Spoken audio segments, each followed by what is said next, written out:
Today's episode is brought to you by Canby Foursquare Church. Since 1978, a place to grow, connect, and serve. In-person services are back with some restrictions to help ensure everyone stays safe and healthy. For the latest, visit their website at canbyfoursquare.com.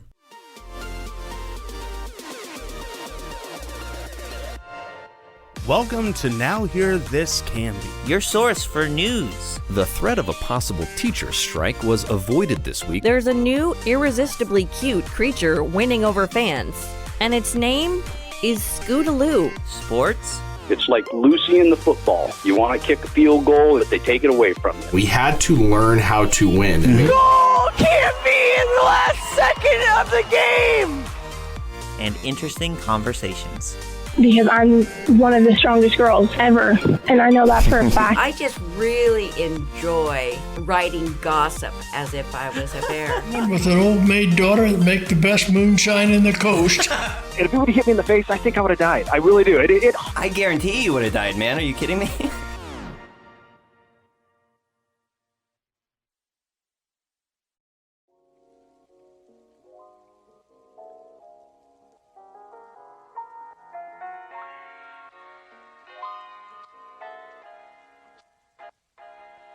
Welcome to the Now Hear This Canby podcast. Thanks for listening. I'm Martina Baker, and this is what's happening this week in our community.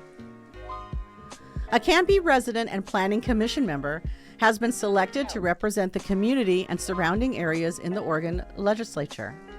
James Hieb, a former city council candidate and current vice chair of the planning board, was county commissioner's pick to fill the unexpired term of former Representative Christine Drazen, who is running for governor. He was one of 3 nominees for the position selected by Republican officials in Clackamas and Marion County last week. The slate also included Canby businessman Paul Carlson of Oregon City and disabled Navy veteran Don Headland of Eagle Creek. My biggest reason for getting involved politically is because I care for our community and I want to be there for people, he told commissioners in his opening statement. I want to be a true representative of the public, and I want to be able to engage everybody from different demographics. All commissioners present expressed admiration for the 3 candidates, as well as appreciation for the military service and sacrifice of Headland and Hieb, a Marine combat veteran who served in the Iraq War, including during the bloody Second Battle of Fallujah in 2004. Hieb, in particular, seemed to impress the panel with his demonstrated ability to collaborate and listen to his neighbors and constituents, including those of other ideologies or political persuasions. My biggest concern is to be a representative of the public, he said. I want to be able to meet with people, know their concerns. I want to be able to represent our district with the ongoing projects we have. Hieb cited several major area projects he vowed to continue to partner with and help push through at the state level, including the widening on Interstate 205 and the new Clackamas County Courthouse. He also promised to promote greater transparency and accountability for state leaders and to revisit land use laws and policies in light of the county's growing population. Clackamas County's 5 commissioners each had a vote that was strongly weighted due to that county comprising the vast majority of HD 39. Chair Tootie Smith and Commissioners Sonia Fisher and Mark Scholl voted for Hieb. Kevin Cameron, the only Marion County commissioner to attend Monday's joint meeting, also cast his 1/3 of 1 vote for Hieb. Clackamas County Commissioners Paul Savas and Martha Schrader supported Carlson. All expressed that it was a tough decision. Hieb will serve in the seat through January 2023, including during the 2022 legislative short session, which started last week. Due to redistricting, Canby will be part of the new House District 51 starting next year, and its representative will be selected by voters in the November midterms. After the vote, Hieb confirmed that he will run for the HD 51 seat in November.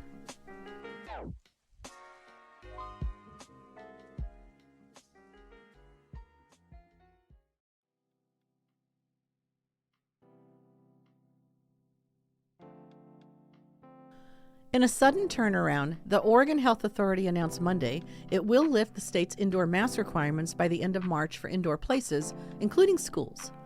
The announcement came on the same day that the agency filed a permanent state rule requiring masks indoors and public places with the Secretary of State's office. The rule was put in place to ensure mask requirements continued. The temporary rule expired Tuesday. The health authority indicated in a statement that its decision was guided by a slowing in COVID-19 cases and hospitalizations. Over the past week, the average number of newly diagnosed cases had dropped about 40% in Oregon, it said in the statement. As of today, Oregon's 7-day total in COVID-19 hospitalizations inched down another 1%, with 1,072 people reported hospitalized with COVID. The agency said it expected hospitalizations and cases to keep falling. By late March, health scientists expected that above 400 or fewer Oregonians would be hospitalized with COVID-19, the level of hospitalizations the state experienced before the Omicron variant began to spread, the statement said. Oregon's indoor mask requirement has generated a lot of controversy, with several hundred people voicing opposition to the rule during a recent public hearing and in written testimony. They questioned the efficacy of masks to prevent the spread of the virus, said the rule infringed on their personal rights, and pointing out that Oregon was one of the few states to maintain the mandate.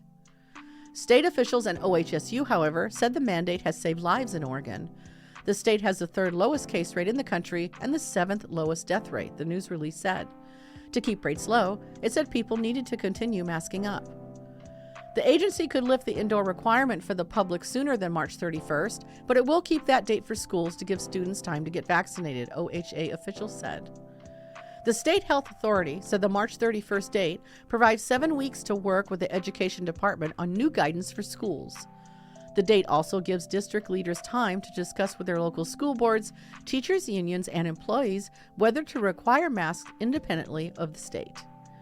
Schools that allow students and staff to go with masks indoors would no longer have access to the Test to Stay program, which allows unvaccinated students to stay in school even after exposure as long as they test negative 3 to 5 days later. And without a mask requirement in schools, unvaccinated students will need to quarantine immediately after exposure, according to the new guidance from OHA that came later this week. Local officials have not yet committed to a direction for Canby schools. Superintendent Aaron Downs on Monday said the district will collaborate with local health officials and staff to prepare for the change. Our goal is to provide a calm and caring environment for students to learn in person, 5 days per week, he said. We appreciate your partnership as staff and students continue to wear face coverings in school until any changes are put in place. We recognize the ongoing complexity during these times and acknowledge that each of us will have a unique response to this news. We value collaboration with our school district community, and we will keep the lines of communication open.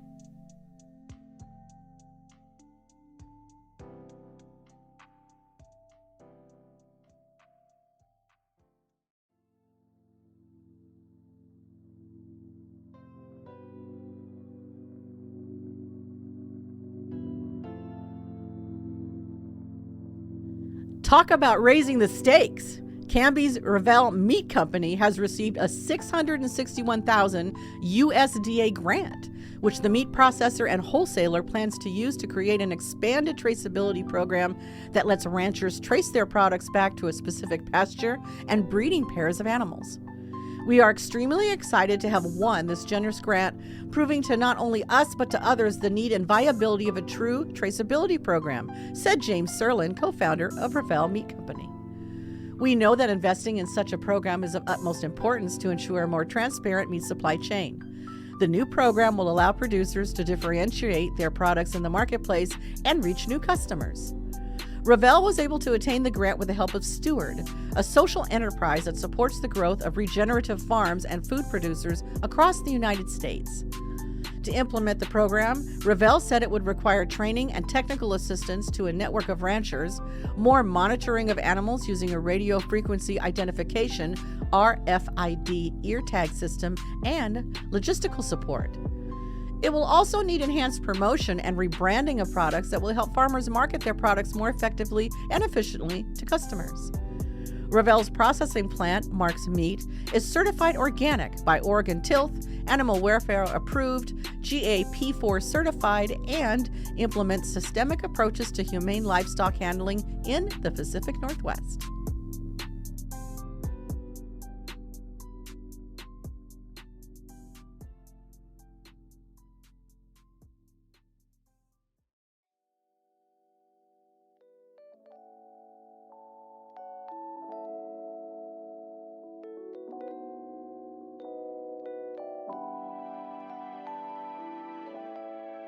Governor Kate Brown's final State of the State address on Thursday served largely as a victory lap while she challenged legislatures to approve her plans to spend $700 million on job training, housing, and childcare. As she did last year, Brown gave her 30-minute speech virtually from her office instead of standing before a joint session of the legislature because of the risk of COVID transmission. A steady stream of critical comments, mostly about COVID restrictions, were posted as she appeared on YouTube.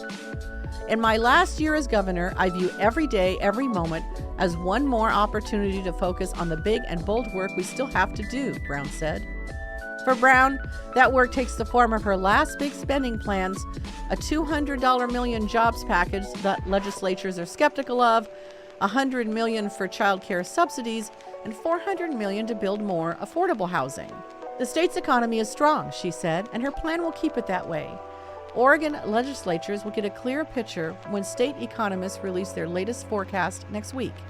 As of now, the state is expected to have about $2.5 billion above the amount budgeted for the 2021 to 2023 period. But many Oregonians are struggling to find high-paying careers, and employers are struggling to find workers, Brown said. That's particularly acute among historically disadvantaged groups such as people of color, she said. Brown's three-pronged jobs plan would spend roughly $92 million on existing programs that train Oregonians for new jobs, with the remainder of the money split among community groups and direct financial aid to individuals, such as help paying tuition. Lawmakers have questioned whether the plan will do enough to address immediate staff shortages.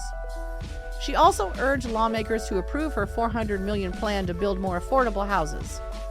You can see the housing crisis everywhere in Oregon, from Coos Bay to Ontario and back again, Brown said. Since 2000, single-family home prices have tripled in Portland.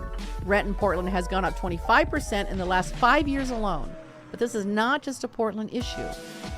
In response, Republican leaders criticized Brown for not addressing Oregonians' perceptions of safety. Public safety is shaping up to be a major issue in this year's elections, exacerbated by 2020 protests in Portland.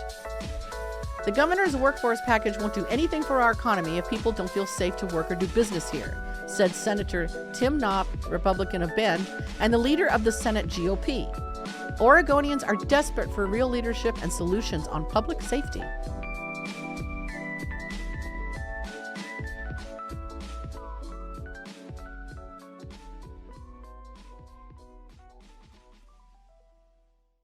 Cougar Country hometown sports coverage is brought to you by Reif and Hunsaker PC.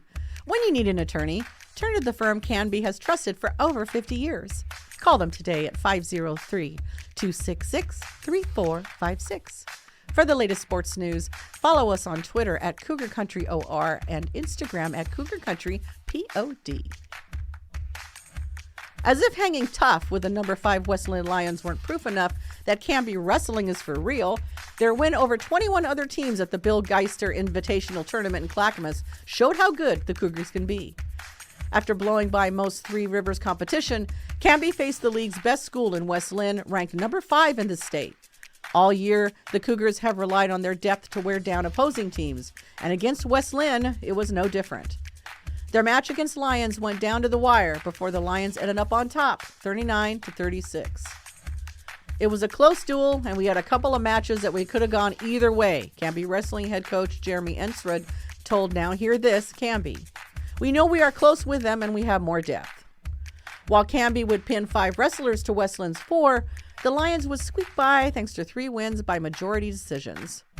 Despite the rare loss, Canby's dominance over the other 21 schools at the Geister tournament was enough to take home the trophy.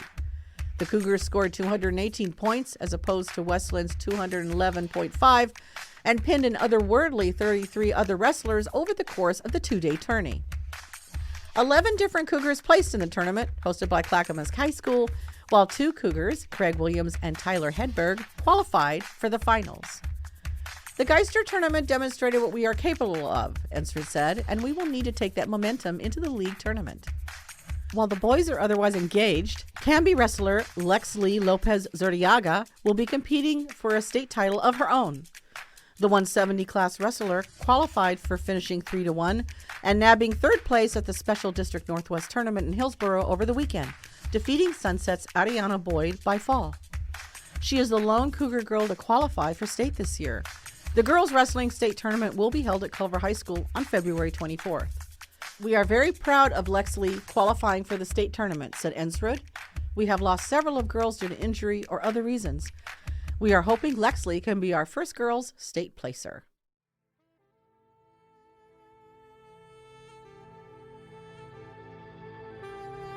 So, Tyler, Valentine's Day is coming up.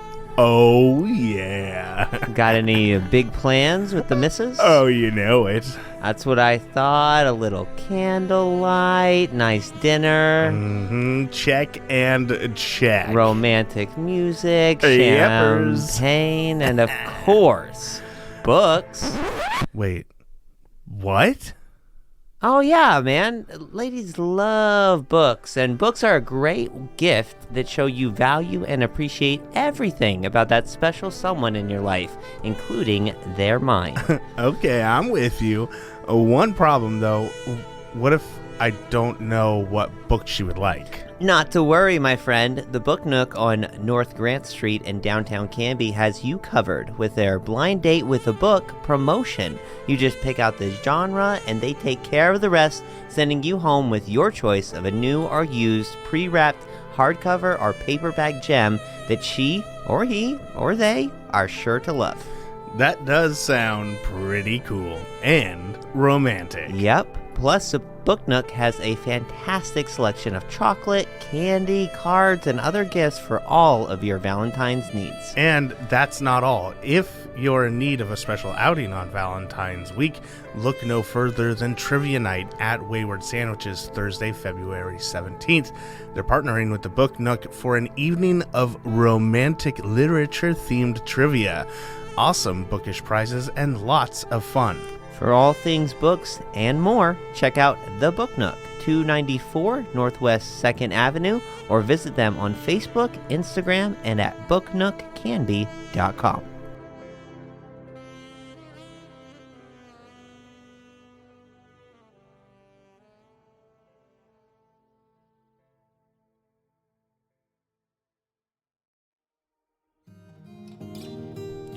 It's back.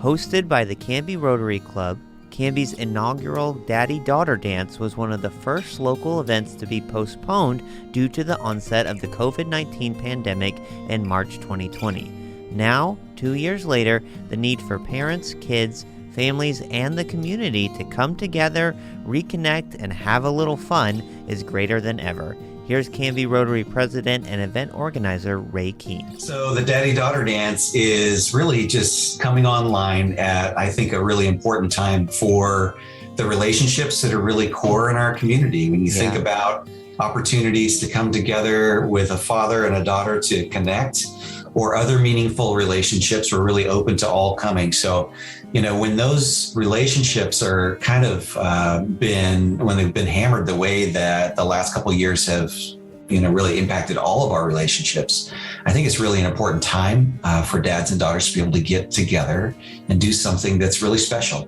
So join us for an evening of fun, food, magic, music, and of course, dancing from 6 to 9 p.m. Saturday, March 12th at the Ackerman Center in Canby. The night will include a chocolate fountain, refreshments, arts and crafts, a photo booth, a live magic show, and other surprises that are sure to amaze and delight the little princess in your life. Tickets are $30 per couple and $10 for every additional child, with all proceeds supporting the work of Canby Rotary and its charitable efforts in our community. All are welcome at this fun, friendly, and inclusive event. For tickets or more information, visit canbyrotary.com.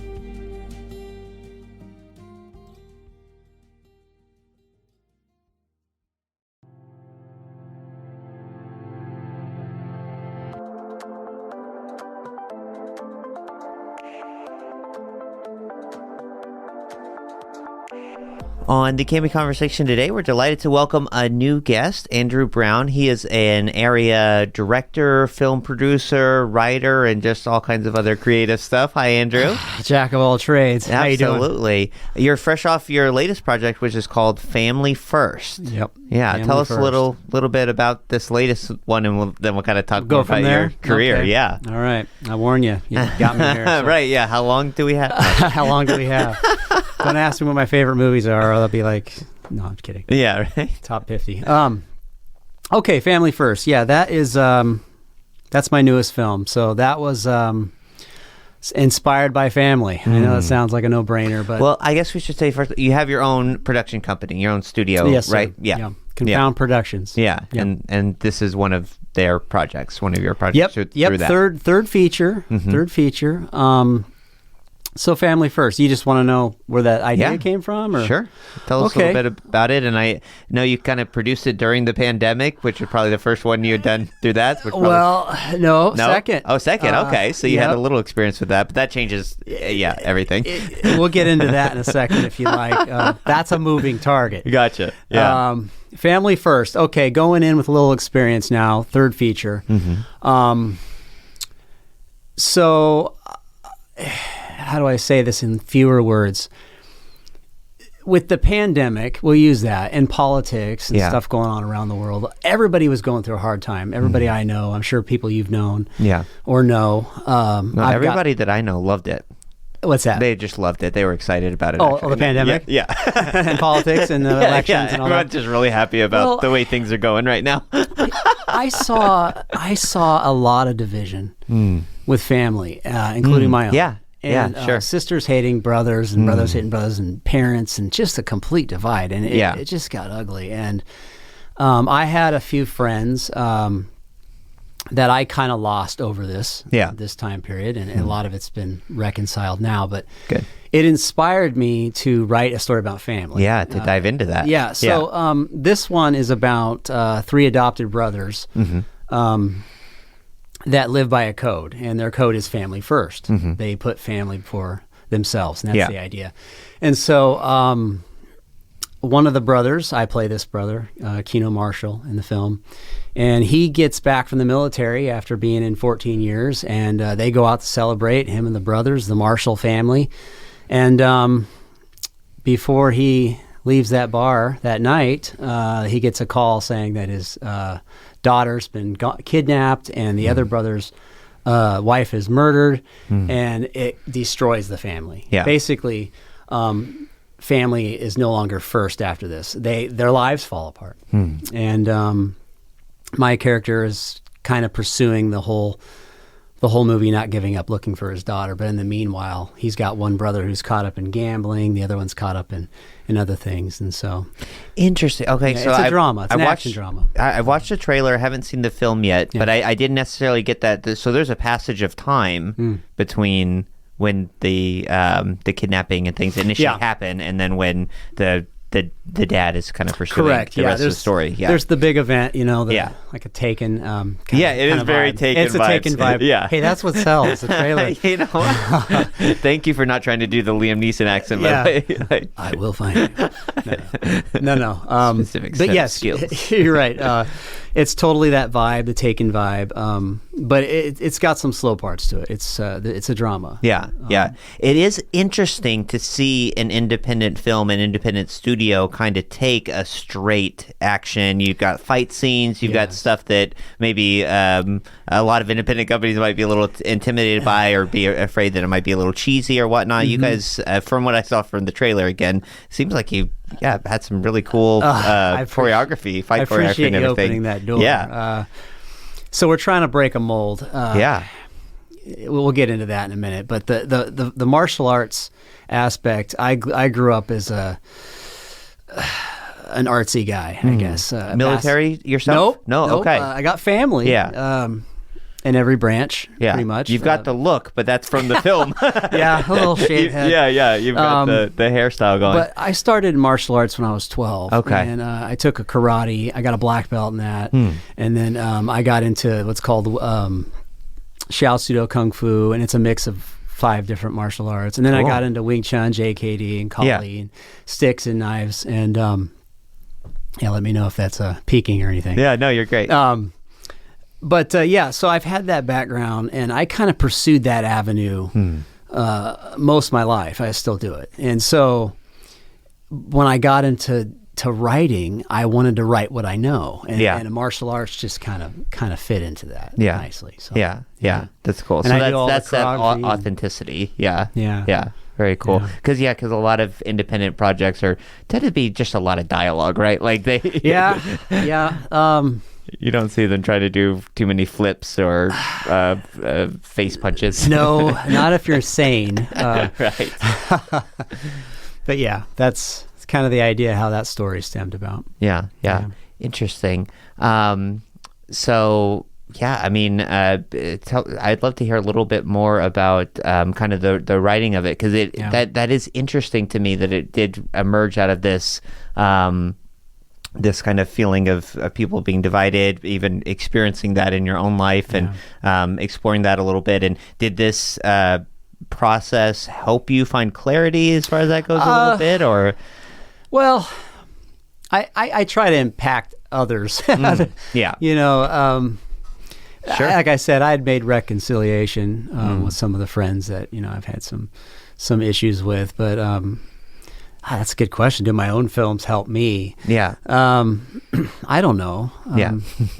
Sure. I guess I hope. I mean, I'm impacted by film, right? So I guess that's just a writer's job, is to try to impact others. I mean, elicit emotion, right? Yeah. That's the one goal we have to do. If you can make somebody laugh, cry, be angry, some kind of emotion, you've done your job. Yeah. So, Production-wise, filmed a lot in Malala, I understand. Most of it. Yeah. Yes. I got a lot of good support out there. Yeah. I'll just say that. Foothills Church on Beaver Creek, and they got 2 campuses. Yeah. I know the pastoral staff there and some friends, they're really good friends of mine. Yeah. And they've been supportive. Yeah. So getting a place to actually premiere your film's been nice. I've been able to play my films there. Yeah. But I just know a lot of people out there now, people that are willing to give up their shop or their house, and there's people that live in the country, they got a lot of land. So I've been fortunate there to live out there, for one, but to know people have been willing to help. Is that out. where you draw a lot of the cast as well, and crew or volunteers? Okay, so I'm jumping all over here. Yeah, that's what I do, man. Got to keep you on your toes. I like this guy. I like him. He's a good guy. Okay, so if you allow me, I'll go back in a brief way. Okay. So starting out, it was writing is where I started. Yeah. Right. So, in 2007, and I'll give you just the Reader's Digest version. So, in 2007, I was doing some security work, and I had nothing to do, sitting at this back gate. I'm like, man, what am I gonna do? Yeah. Well, the creative part in me, since I was a kid, I got my own first video camera when I was 12. I worked my whole summer for it. I used to do commercials with my friends. Nice. And that creative part never left me. And my mom, I blame her. So, Mom, if you're listening to this, she would say, whenever I was bored, it's like, go watch a movie. Yeah. How old are you, Tyler? I am 33. Okay, so you might not know this. I'm 41, but you may not know what I'm saying here. But VHSs? Yeah. Oh, yeah. No, I'm a movie guy myself, and I definitely remember the rewinding. And, okay. So you get me. We had a VCR with thousands of VHSs. Click. Yeah. So when you were bored, it was go watch a movie. Yeah. Well, my mom created a monster. So even up into my adulthood, that's all I did was watch movies. Yeah. So fast forward, I go back to this back gate where I'm sitting there at the guard shack, and I'm like, what do I do? And I'm like, I want to make a martial art action adventure, right? Yeah. So I'm sitting back there, and I'm like, do I want to do a screenplay or a novel? I'm like, well, I'm not good enough to do a screenplay. I think that just sounds really hard. Yeah. Because I've read a book. Right. I think I can write a novel. So I dive in, I start writing characters and novel and story and yada yada. in the end, my story was horrible. It was horrible. Yes. So 5 years Most in, first novels are. Yeah. but now hold on. 5 years in of editing this thing. Oh, stuck with it. I had to go back and learn how to write. Okay. Because I didn't know how to do that. Yeah. So all you out there that are thinking about picking up the pad and pen, make sure you understand the idea of story and plot and all that. So yeah, I ended up getting this novel done. And I decided, man, I don't know why I wrote a novel, because I want to see it on the screen. Yeah.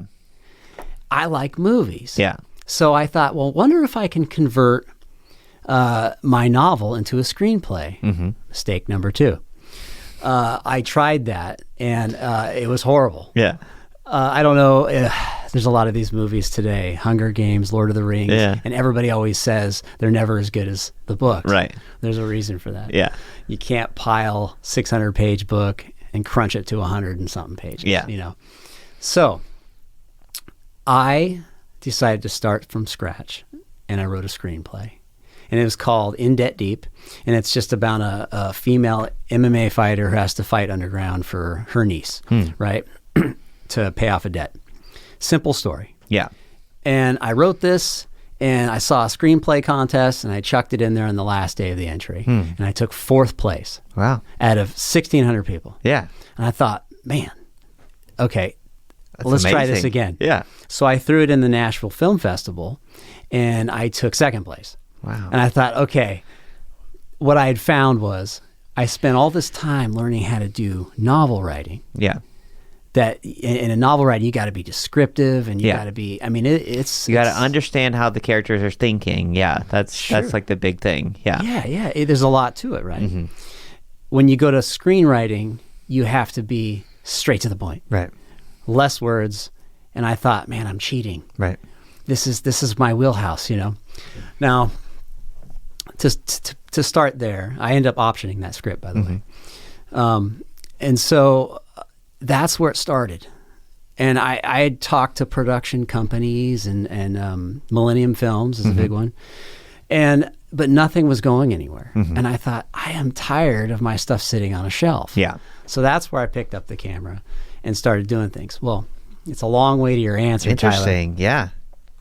But I did a short film, and it's called Mariah. It's on YouTube, free. If anybody wants to look it up, just look up Mariah Action short film, 7 minutes.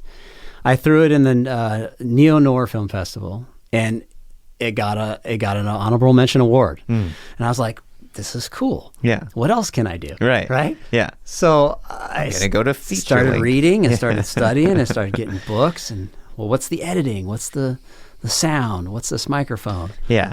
And I said, I think I'm ready to make a feature film. Now, the answer to your question, tell you all that, is I was like, well, how do I do this within budget? Yeah.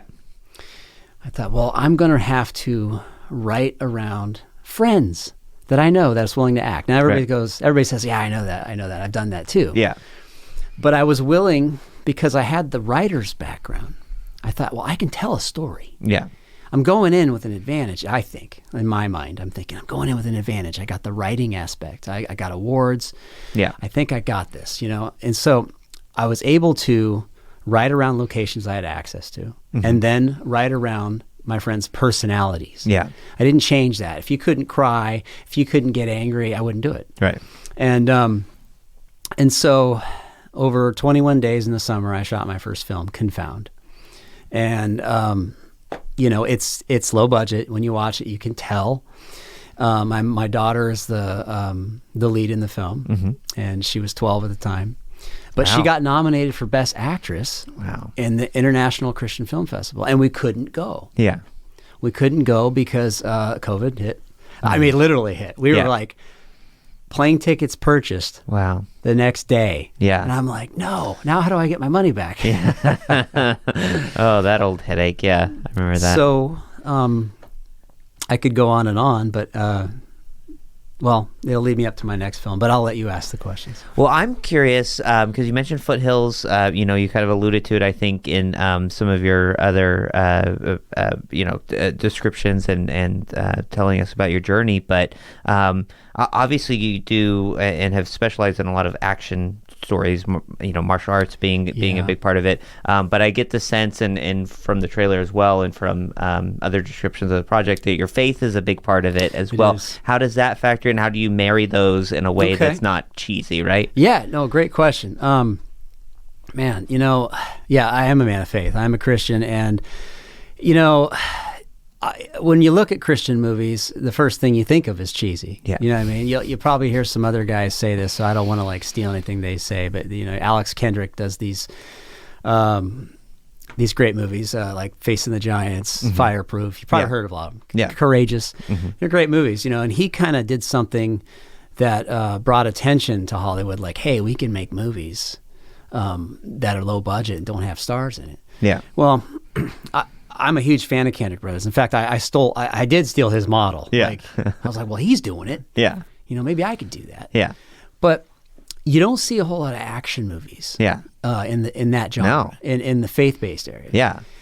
And I love Christian movies, but I also like Star Wars, and I also like the Avengers and Lord of the Rings and Taken. I'll even like that one. I like these other movies, but with the Christian movies, it can't only be about the guy that gets saved at every movie.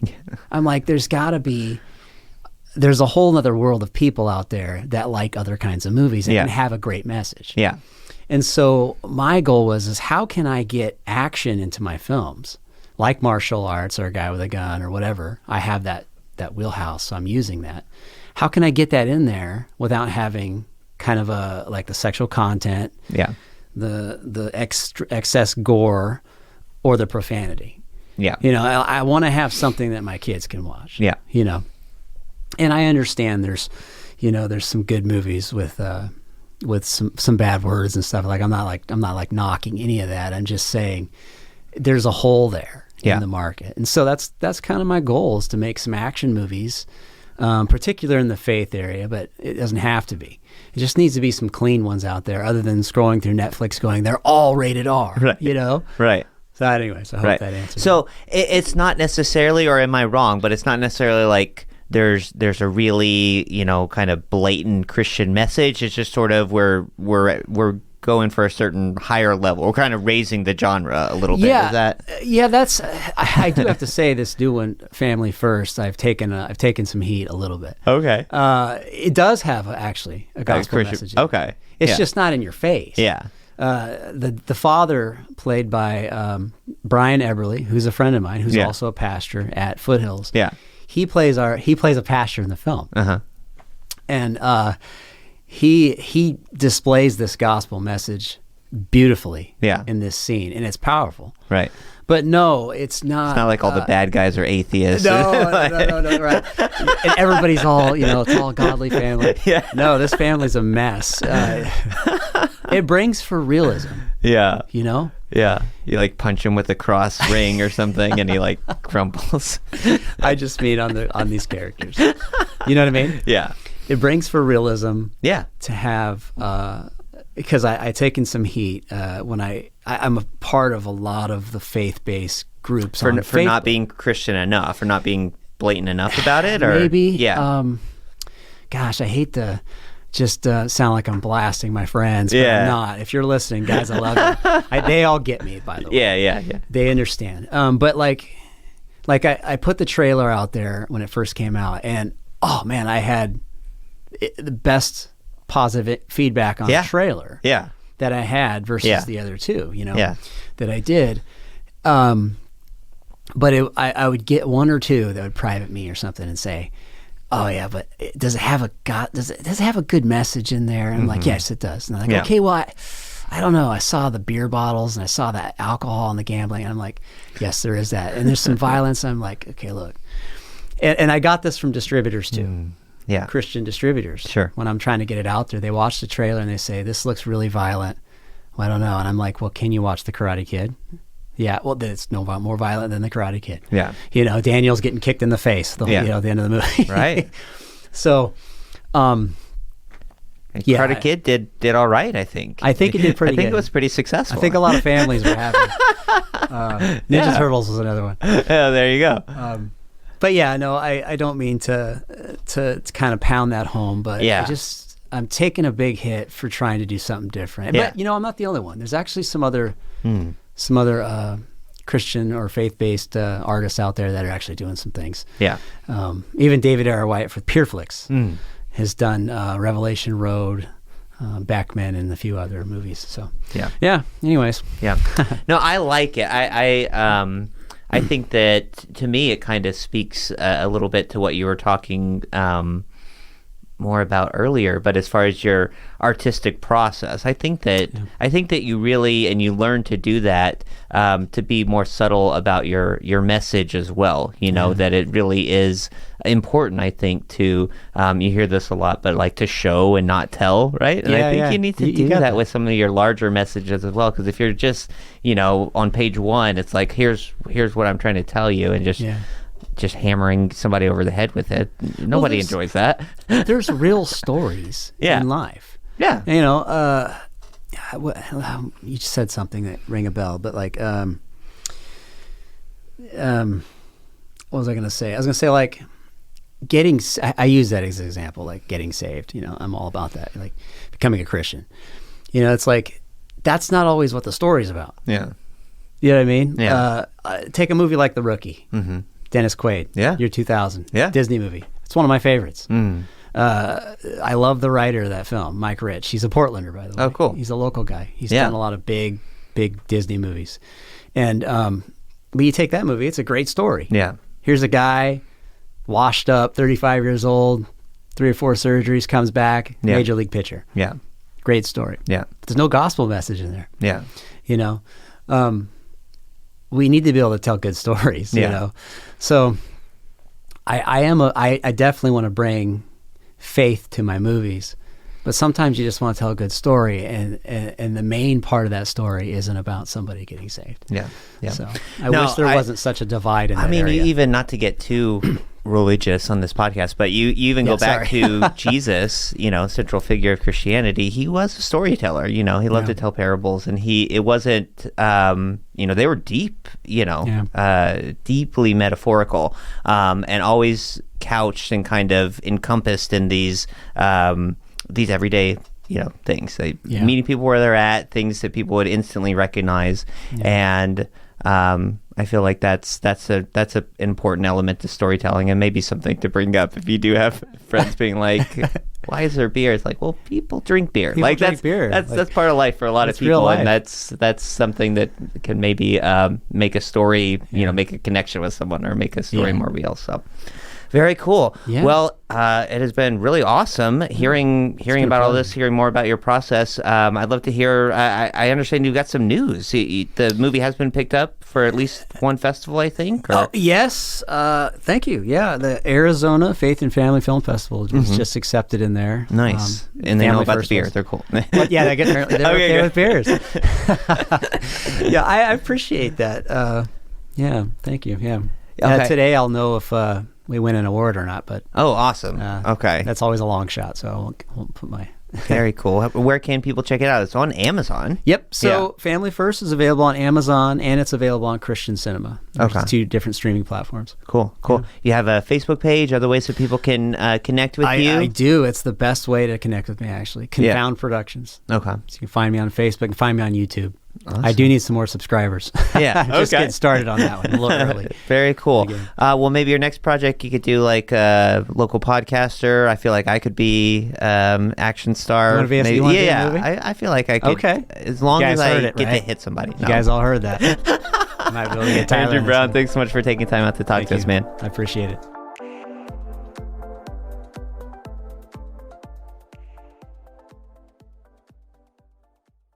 Okay, Tyler, I need to tell you about the latest giveaway from Direct Link. Okay. So I know you're not the biggest sports guy. Not at all. But let me paint you a little picture. Portland versus Oklahoma City in the first round of the playoffs. 10 seconds left, all tied up with the series on the line.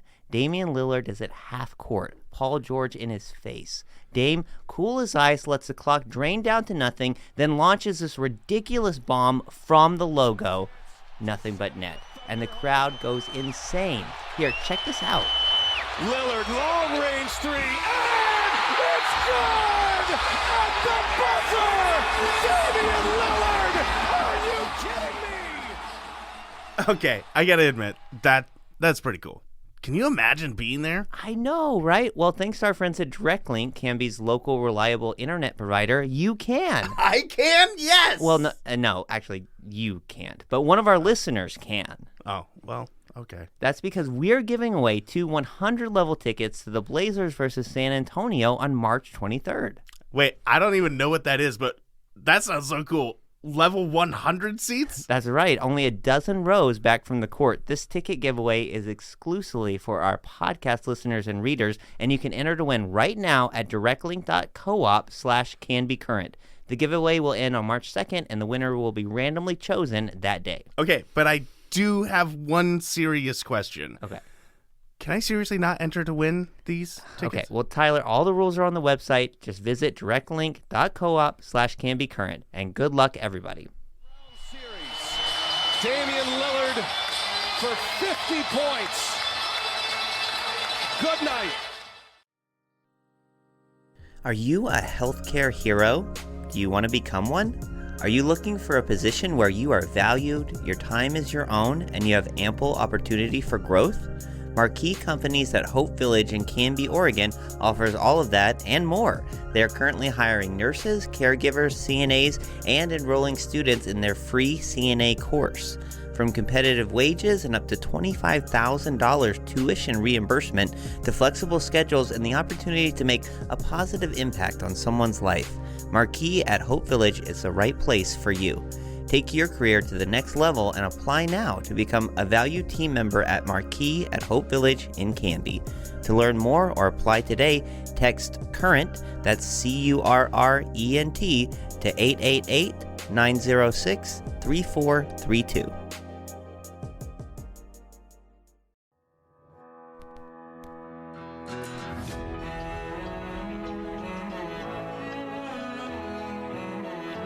All right, at this time we are so delighted to welcome back Bill King. He's the owner and operator of King's Farm to Table Canby Market here in downtown Canby. Hi, Bill. Welcome back. How you doing? Good. How are you? Great. Really good. Good. Happy to be talking to you. Yeah, we are as well. So we obviously have a big sporting event coming up. We've got the Super Bowl. Indeed we do. But we are here to talk to you about my favorite part, honestly, of Super Bowl, which is the food aspect. Okay. So cool. You guys have a special menu that you've rolled out for Super Bowl parties. We do. You know, we've been doing special menus. We did some things for Thanksgiving and for Christmas and for New Year's Eve. Well, now, you know, Super Bowl's the next national holiday, right? So I say that to my wife, and it drives her nuts. But right up there with all those. Of course it is. Anyway, yeah, so we've got a great menu. We've got 3 different kinds of wings. We've got buffalo wings, barbecue, and hot honey wings, which are really, really delicious. And a couple of meatballs, and we've got a queso dip and a spinach dip, and, you know, things like that. We got some cocktail shrimp. So we've got something that you could just, some sliced tri-tip beef. So, you know, we've got it set up so all you got to do is come in and pick out a few things and lay them out on your table, and you're set. You can watch the game and do whatever you want to do, including having a cocktail or two. Nice. Well, I wanted to ask you how you kind of put the menu together, but I get the sense you sort of took a lot of the kind of staples, some of the classics, and kind of did your own take on them, which is pretty typical for you guys. Yes, that's correct. I mean, I didn't want to, you know, get too far outside the box. Super Bowls is about the game, but, you know, everybody loves wings and, you know, some cocktail meatballs and steamed shrimp and that kind of thing, and a dip or two. We've got these really fun little sausage puffs and sausage baked in puff pastry. Yeah. So just, you know, things that you can grab that you just, you know, a bite at a time or make a little plate. Yeah. So yeah, just that kind of traditional fare. Yeah, absolutely. And are you guys, do you already do a lot of this, or are you looking to do more of it? I mean, we visit your place and kind of we'll grab something for dinner or maybe a quick meal or whatnot. Yeah, this is obviously more of like a party or almost a sort of catering type approach. It is, yeah. I mean, so we've got all these things by the pound or by the pint, you know, as if it's a dip. And you can come and grab as little or as much as you want, and get yourself set up for the party. Gotcha. I'm going to take mine and put them in my own Tupperware and say I made them. I hope you won't be offended. And to be very honest with you, I know for a fact a few people do that with several of our different meals.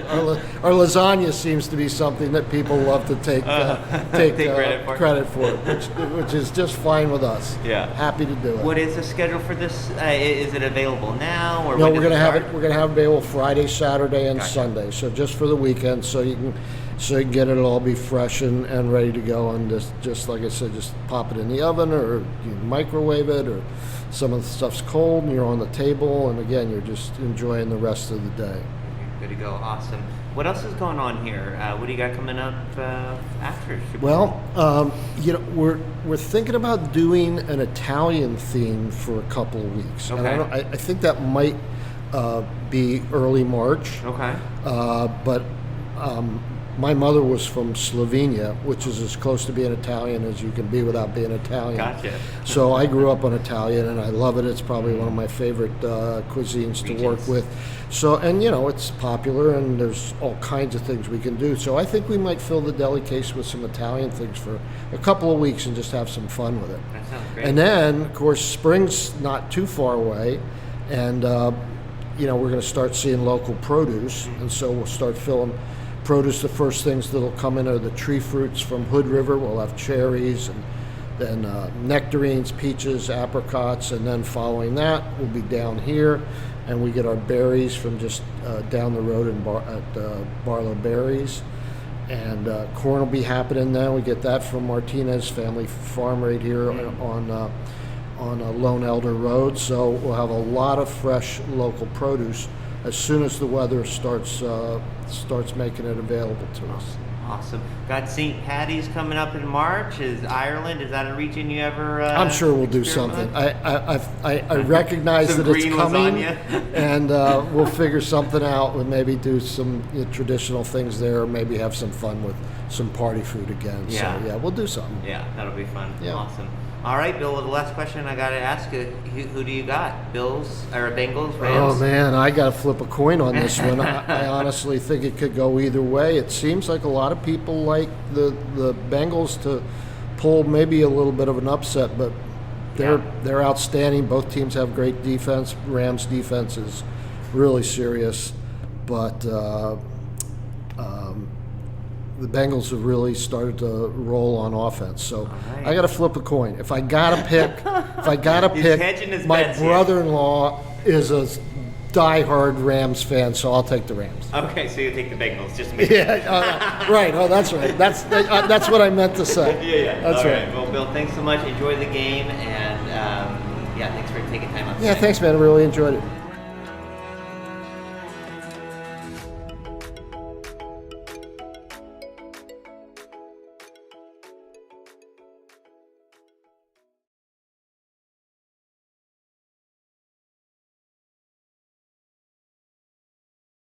And now, a message from Donna Ellison of Ellison Team Homes. Hi, everyone. I wanted to take this moment to invite you personally to come and hang out with us for our end of season client event. It's a thank you to all the wonderful people we've done business with, as well as a welcome to a lot of our community. I'm doing this in partnership with Vanessa Zimmerman team at Academy Mortgage. It's just kind of our way of saying thank you. We've really enjoyed getting to know you, doing business with you, etc. We'll be outside. We're sensitive to the fact that we're in COVID, still dealing with that. So it will be spread out. People will have room to breathe and sit and walk and talk. Reckless Company, if you've never heard them before, they're awesome. They're going to be playing. We'll have TMK here. I can't wait to try the corn dog. I've been waiting like 2 years to try this corn dog. So it looks amazing, and I've heard it's amazing, and I think there's quite a following. Also, they'll have all kinds of other food. We'll have beer and cider. Everything's hosted, of course, as a thank you. Again, it's for our clients. It's for our community. We really, really want to come and celebrate. We'll have swag for you, all kinds of fun things for the kids. We hope to see you on 9/16 from 4 to 8 in the afternoon. Tyler, did you know that the Australian lyrebird can mimic any sound that it hears, even chainsaws? No, that's super interesting. Did you know that a baby puffin is called a puffling? Or that baby sea otters can't swim, so their moms wrap them up in pieces of kelp until they learn how to paddle? Wait, do you know any trivia that isn't like animal related? Not really, but here's some stuff you may not know about the Wild Hare Saloon, where Canby goes to eat and have fun. Okay. The Wild Hare is one of Canby's longest running locally owned restaurants. Owners Joan and Darren Moden have been in business for 16 years. That's cool. Yeah, heck, you were just a baby back then. Wait, what? And they love to give back. They've been members of the Canby Chamber for that long, and they donate over $20,000 to local sports, FFA programs, and civic organizations each year. Wow, I'm legitimately caught off. That's cool. Yeah. They also support more than 30 jobs in the community through their award-winning staff, some of them as young as 18. Hey, that's older than you are. Dude, I'm 10 months younger than you. With the days getting longer and the weather getting warmer, the Canby Wild Hare's expansive outdoor patio is the place to be. Furry friends welcome. Well, that sounds great. I'm going to go check them out just off of Highway 99E next to the Space Age in Canby at 1656 Beaver Creek Road in Oregon City, or on their website at thewildharesaloon.net. Now Hear This Canby is produced by me, Tyler Clausen. Our content director and star reporter is Tyler Frankie. And of course, our show is edited by Cameron Clausen. We also feature the vocal talents of Joyce Struby and James Walden. So a round of applause to them. The song that you're hearing right now is Canby by singer-songwriter Olivia Harms, used with her permission. To find more work from her, you can visit her website, olivia13.com. Now Hear This Canby is dedicated to preserving independent local journalism and redefining local news with our fun, fresh, and energetic brand of storytelling. Our sincere thanks to our local sponsors who make this show possible. Please show your appreciation by supporting the small businesses who support us.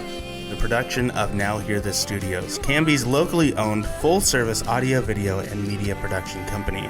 Our mission is to produce the best content in the universe, and we'd love to help you do it. Find us online at nhtstudios.com.